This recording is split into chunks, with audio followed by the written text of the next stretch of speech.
Smart money concept series में हमारा ये चौथा वीडियो है। पिछले वीडियो में हमने मार्केट में इंड्यूसमेंट कैंडल के जरिए किस तरह एक रिटेल ट्रेडर को फंसाया जाता है इसे डिटेल में समझा है। आज के इस वीडियो में इस इंड्यूसमेंट ट्रैप से आप किस तरह से खुद को बचा सकते हैं इसके बारे में जानने वाले हैं। अगर आपको इंड्यूसमेंट ट्रैप या फिर फेक ब्रेकआउट से बचना है तो आपको मार्केट में रिटेल ट्रेडर्स की लिक्विडिटी को ढूंढना पड़ेगा। चलिए अब किसी चार्ट को देखकर रिटेल ट्रेडर्स की लिक्विडिटी को कैसे ढूंढना है इसकी कुछ टेक्निक्स को जानते हैं। Number 1, slow and steady directional moves. अगर मार्केट में चार्ट पर प्राइस इस तरह से हायर हाइज और हायर लोज का फॉर्मेशन बनाकर धीरे धीरे ऊपर की तरफ बढ़ रही है तो यहां पर आपके ट्रैप होने के चांसेस ज्यादा होते हैं,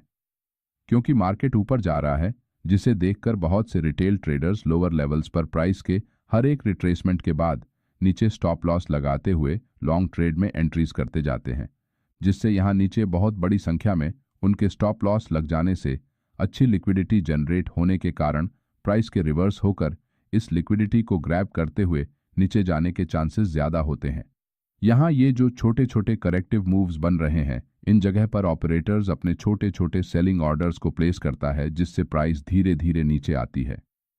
ज्यादातर समय इस तरह की परिस्थिति में एक छोटा सा ब्रेकआउट रिटेल ट्रेडर्स की एंट्री की दिशा में करने के बाद जैसे ही ऑप्शंस के प्रीमियम्स में स्पाइक आता है उसी समय हायर लेवल्स पर लगे ऑपरेटर्स के बड़े सेलिंग ऑर्डर्स एग्जीक्यूट होने से प्राइस तेजी से नीचे गिर जाती है। इसलिए मार्केट में ब्रेकआउट्स होते नहीं हैं, उन्हें ऑपरेटर्स द्वारा कराया जाता है ताकि ज्यादा से ज्यादा रिटेल ट्रेडर्स को यहां फंसाया जा सके। चलिए अब इसे चार्ट पर अच्छे से समझते हैं। ये निफ्टी 50 का 11 सितंबर का 5 मिनट टाइम फ्रेम का चार्ट है। यहां मार्केट ओपन होते ही प्राइस इस तरह से हायर हाइज और हायर लोज का फॉर्मेशन बनाकर धीरे धीरे ऊपर जा रही है। अब इस चार्ट को देखकर एक रिटेल ट्रेडर के दिमाग में सबसे पहले तो यहां मार्केट लगातार अपने पिछले हाई को ब्रेक करके ऊपर जा रहा है और साथ ही यहां प्राइस ने अपने पिछले लो पॉइंट को नीचे की तरफ कभी ब्रेक नहीं किया है। इसका मतलब प्राइस एक्शन के हिसाब से ये एक बुलिश मार्केट स्ट्रक्चर है, इस तरह के विचार आएंगे। अब ये तो हो गया एक रिटेल ट्रेडर का इस चार्ट को देखने का नजरिया, लेकिन बिग इंस्टीट्यूशनल ट्रेडर जिसे हम ऑपरेटर कहते हैं वो किसी चार्ट में आप और हमारी तरह प्राइस एक्शन को कभी नहीं देखते। उन्हें तो सिर्फ अपने फायदे और नुकसान के हिसाब से ट्रेड एंट्री करनी होती है। स्टॉक मार्केट में जब एक का फायदा होता है तभी दूसरे का नुकसान होता है, इसलिए जब एक रिटेल ट्रेडर का लॉस होगा तभी बड़े इंस्टीट्यूशनल ट्रेडर का प्रॉफिट होगा। इसी सिद्धांत पर मार्केट काम करता है और इस बात को आपको समझना होगा। अब इस चार्ट को देखकर एक रिटेल ट्रेडर बुलिश माइंडसेट के साथ जब भी प्राइस रिट्रेसमेंट लेकर यहां इस ट्रेंड लाइन को टच करती है तो वो लॉन्ग ट्रेड में एंट्री करता है।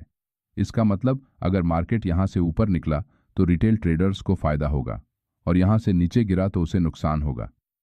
अब इस चार्ट में रिटेल ट्रेडर के स्टॉप लॉस नीचे की एरियाज में लगे हैं, इसलिए प्राइस ऊपर की तरफ बन रहे छोटे से रेजिस्टेंस जोन का ब्रेकआउट करके कुछ और फ्रेश रिटेल ट्रेडर्स को मार्केट में बुलाती है, जिससे उनके और भी स्टॉप लॉस इस एरिया में लग जाने के कारण ऑपरेटर्स को अपने ऑर्डर्स एग्जीक्यूट करने के लिए जो लिक्विडिटी मार्केट में चाहिए होती है वो मिल जाने से प्राइस एकदम से बिना किसी पुलबैक के सीधे तेजी से नीचे चली जाती है, जिससे यहां सभी रिटेल ट्रेडर्स के स्टॉप लॉस हिट हो जाने के कारण उन्हें नुकसान होता है और एक ऑपरेटर को फायदा होता है। मार्केट में हर दिन यही सिलसिला हर टाइम फ्रेम में चलता रहता है, इसीलिए आपको बड़े संस्थानों की ट्रेड डायरेक्शन में ट्रेड एंट्रीज करनी पड़ेगी और इसके लिए आपको चार्ट पर बन रहे प्राइस एक्शन के साथ साथ रिटेल ट्रेडर्स के स्टॉप लॉस से जनरेट होने वाली लिक्विडिटी को चार्ट पर ढूंढना पड़ेगा। चलिए अब अगली टेक्निक को समझते हैं। Number 2, strong momentum candle breakouts. जब भी मार्केट एक रेंज में ट्रेड करते हुए बार बार उस रेंज के किसी साइड के पास आकर उसे ब्रेक करने की कोशिश करता है मगर फिर से उसी रेंज में वापस आता है तो यहां इस रेंज के ब्रेकआउट पर बहुत बड़ी संख्या में रिटेल ट्रेडर्स ट्रेड में एंट्री करने का प्लान करते हैं, क्योंकि ये लेवल साइकोलॉजिकली उनके लिए बहुत महत्वपूर्ण बन जाने के कारण इस लेवल के ब्रेकआउट को लेकर वो बहुत एक्साइटेड हो जाते हैं, जिस कारण इस ब्रेकआउट की दिशा में वो अपने स्टॉप लॉस को प्लेस करने से यहां लिक्विडिटी जनरेट हो जाती है और जैसे ही मार्केट एक स्ट्रॉन्ग मोमेंटम कैंडल से इस लेवल को नीचे ब्रेक करता है तो इसे देखकर बाकी बचे सभी ट्रेडर्स एक्साइटमेंट में आकर यहां शॉर्ट ट्रेड में एंट्री करते हैं। उनके एंट्री करते ही प्राइस थोड़ा नीचे जाने के बाद बायर्स के सभी स्टॉप लॉस हिट करके यहां पर मौजूद लिक्विडिटी को स्वीप करते हुए रिवर्स होकर ऊपर निकल जाती है। चलिए अब इसे चार्ट पर अच्छे से समझते हैं। ये निफ्टी 50 का 12 सितंबर का 5 मिनट टाइम फ्रेम का चार्ट है। यहाँ मार्केट ओपन होते ही प्राइस धीरे धीरे नीचे जाते हुए बार बार 25,000 के साइकोलॉजिकल लेवल को ब्रेक करने की कोशिश करती है, मगर फेल हो जाती है और इसी रेंज में वापस आती है, जिससे चार्ट पर बन रहे इस प्राइस एक्शन को देखकर बहुत से रिटेल ट्रेडर यहां शॉर्ट ट्रेड में एंट्री बनाने का मन ऑलरेडी बना चुके हैं। उनमें से कुछ ट्रेडर के पहले से ही शॉर्ट ट्रेड में एंट्री करने के कारण इनके स्टॉप लॉस यहां ऊपर लगे होते हैं। कुछ ही देर में 11:25 में एक स्ट्रॉन्ग बेरिश मोमेंटम कैंडल से मार्केट इस लेवल को ब्रेक कर देता है। अब इस ब्रेकआउट कैंडल की साइज को अगर आप देखेंगे तो ये पिछले किसी भी कैंडल की साइज से बहुत बड़ी है, जिसे देखकर अब मार्केट यहां से नीचे जरूर जाएगा। ये सोचकर आप जैसे ही यहां शॉर्ट ट्रेड में एंट्री करते हैं तो प्राइस तेजी से रिवर्स होकर एक बार फिर से इस जोन के अंदर वापस आती है और फिर से इसी इंपॉर्टेंट लेवल के नीचे ट्रेड करती रहती है, जिससे यहां इस ब्रेकआउट पर जिस रिटेल ट्रेडर को एंट्री करने का मौका नहीं मिला वो यहां फिर से फ्रेश ट्रेड एंट्रीज करते हैं, जिससे इनके भी स्टॉप लॉस यहां ऊपर ऐड हो जाते हैं। अब यहां जो बायर्स मार्केट में शामिल हुए थे उनके स्टॉप लॉस इस कैंडल ने पूरी तरह खत्म कर दिए हैं, जिससे वो मार्केट से बाहर हो गए हैं। लेकिन ऊपर की तरफ अभी भी कुछ स्टॉप लॉस लगे हुए हैं। इसका मतलब अभी इस एरिया में सबसे ज्यादा लिक्विडिटी मौजूद है। जैसे ही मार्केट में रिटेल ट्रेडर्स का शॉर्ट सेलिंग के साइड में इंटरेस्ट कम होने लगता है, वैसे ही प्राइस बिग मोमेंटम कैंडल्स बनाकर ऊपर निकल जाती है, जिस कारण यहां सभी रिटेल ट्रेडर्स के स्टॉप लॉस हिट हो जाने की वजह से उन्हें लॉस हो जाता है। दूसरे उदाहरण में ये मिड कैप निफ्टी का 12 सितंबर का 5 मिनट टाइम फ्रेम का चार्ट है, जिसमें प्राइस इस तरह से अप ट्रेंड में आगे बढ़ते हुए यहां एक रेंज में हायर हाइज बनाकर प्राइस ऊपर जाती है, जिसे देखकर बहुत से रिटेल ट्रेडर यहां जैसे ही एक स्ट्रॉन्ग मोमेंटम कैंडल से इस रेंज का ब्रेकआउट होता है तो लॉन्ग ट्रेड्स में एंट्री करते हैं, मगर थोड़ी ही देर में प्राइस रिवर्स होकर उनके स्टॉप लॉस हिट कर देती है, जिससे यहां सभी को लॉस हो जाता है। इसीलिए जब कभी भी किसी चार्ट को देखकर आपको लगता है कि मार्केट नीचे जाएगा या ऊपर जाएगा और अगर उसी दिशा में एक स्ट्रॉन्ग मोमेंटम कैंडल बनती है तो ज्यादातर समय इस तरह के ब्रेकआउट रिटेल ट्रेडर्स को ट्रैप करने के लिए किए जाते हैं। अगर चार्ट पर इस तरह से किसी लेवल का ब्रेकआउट एक बड़ी कैंडल से होता है तो उस ब्रेकआउट की दिशा में एंट्री करने से आपको बचना चाहिए। हो सकता है 10 में से 2 बार ये ब्रेकआउट काम कर जाए और आपको प्रॉफिट हो, लेकिन 8 बार ये ब्रेकआउट आपको जरूर फंसाएगा, जिससे होने वाला लॉस आपके पिछले 2 ट्रेड में हुए प्रॉफिट से कहीं बड़ा होगा। इसलिए किसी भी मोमेंटम कैंडल के तुरंत बाद ट्रेड एंट्री नहीं करनी चाहिए। Number 3, importance of candle closing. बहुत बार प्राइस चार्ट पर किसी इंपॉर्टेंट साइकोलॉजिकल लेवल के पास आकर उसे एक कैंडल से ब्रेक करती है, मगर उस लेवल के ऊपर उस कैंडल की क्लोजिंग नहीं होती और प्राइस फिर से रिवर्स हो जाती है। उस एरिया या फिर लेवल के पास रिटेल ट्रेडर्स की जो लिक्विडिटी होती है उसे स्वीप करना इसके पीछे का मुख्य कारण होता है। मार्केट में कुछ रिटेल ट्रेडर्स ऐसे भी होते हैं जो ऑप्शंस को नॉन डायरेक्शनल सेल करते हैं। इसका मतलब वो चार्ट को देखकर ऊपर एक लेवल और नीचे एक लेवल को मार्क करते हुए उस एरिया के दौरान ही मार्केट ट्रेड करता रहेगा, ऐसा अनुमान लगाकर इन दोनों लेवल्स पर ऑप्शंस को सेल करके बैठे होते हैं। अब क्योंकि उन्हें मार्केट की डायरेक्शन से कोई मतलब नहीं होता, इसलिए इस तरह की सेलिंग को नॉन डायरेक्शनल सेलिंग कहा जाता है। अब इन रिटेल सेलर्स के स्टॉप लॉस इस एरियाज में लगे होने के कारण मार्केट बहुत बार इन इंपॉर्टेंट लेवल्स के पास आकर यहां की लिक्विडिटी को स्वीप करते हुए रिवर्स हो जाता है। चलिए इसे एक उदाहरण के जरिए समझते हैं। ये बैंक निफ्टी का 10 सितंबर का 5 मिनट टाइम फ्रेम का चार्ट है, जहां मार्केट गैप अप ओपन होने के बाद सीधे नीचे जाते हुए 51,000 की महत्वपूर्ण साइकोलॉजिकल लेवल के पास आते ही एक स्ट्रॉन्ग बेरिश रेड कैंडल से इस लेवल को ब्रेक करता है, मगर ये कैंडल एक लंबी निचली विक बनाकर इस स्तर के पास बंद हो जाती है। साथ ही यहां नेक्स्ट कैंडल नीचे ओपन होकर इसकी क्लोजिंग भी फिर से इस एरिया के ऊपर हो जाती है,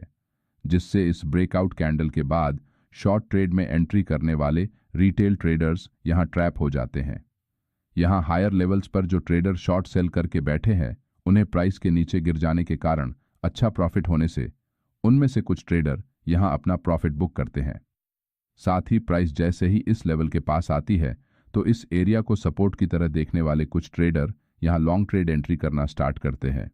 और जो सेलर्स यहां इस पॉइंट के पास अपने स्टॉप लॉस लगाकर नॉन डायरेक्शनल सेलिंग करके बैठे थे, मार्केट जैसे ही उनके स्टॉप लॉस हिट करता है तो यहां की लिक्विडिटी पूरी तरह स्वीप होने के कारण मार्केट में बढ़ते बाइंग प्रेशर की वजह से प्राइस रिवर्स होकर तेजी से ऊपर निकल जाती है,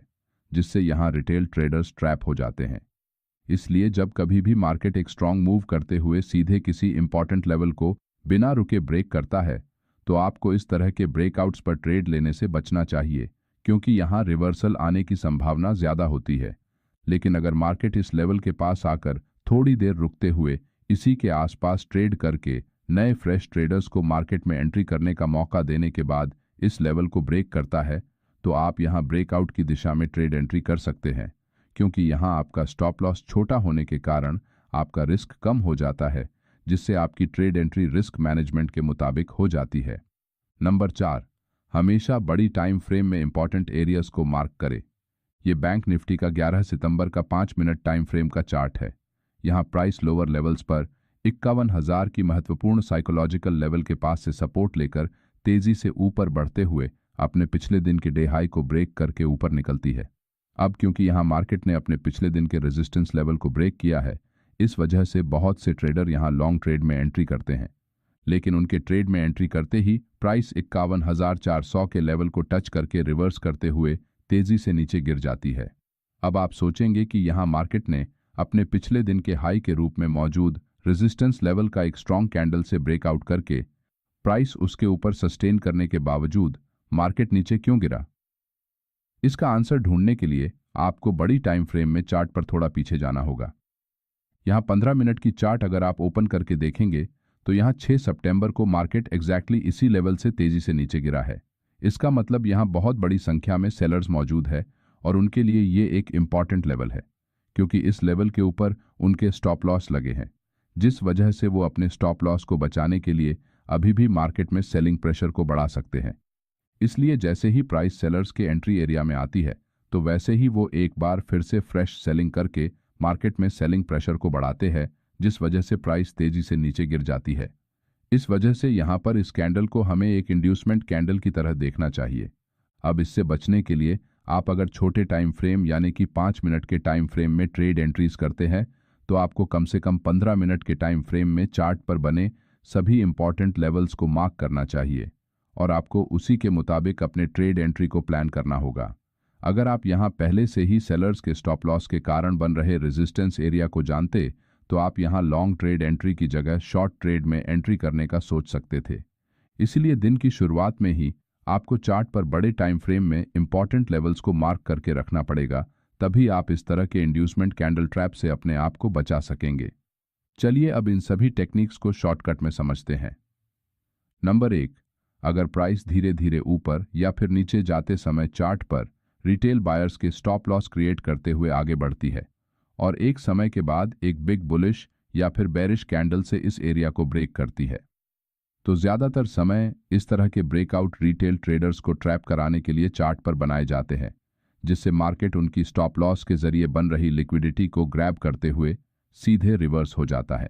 इसलिए इस तरह के चार्ट पैटर्न में ब्रेकआउट की दिशा में एंट्री करने से बचना चाहिए। नंबर 2, अगर मार्केट एक ही रेंज में ट्रेड करते हुए कंसोलिडेट करता है और इस रेंज को एक स्ट्रॉन्ग बिग मोमेंटम कैंडल से ब्रेक करता है तो यहां ज्यादातर समय प्राइस इस एरिया में स्टॉप लॉस के जरिए बन रही लिक्विडिटी को स्वीप करके फिर से उसी कंसोलिडेशन एरिया में वापस आने की ज्यादा संभावना होती है। क्योंकि रिटेल ट्रेडर्स के लिए ये एक साइकोलॉजिकल जोन होने के कारण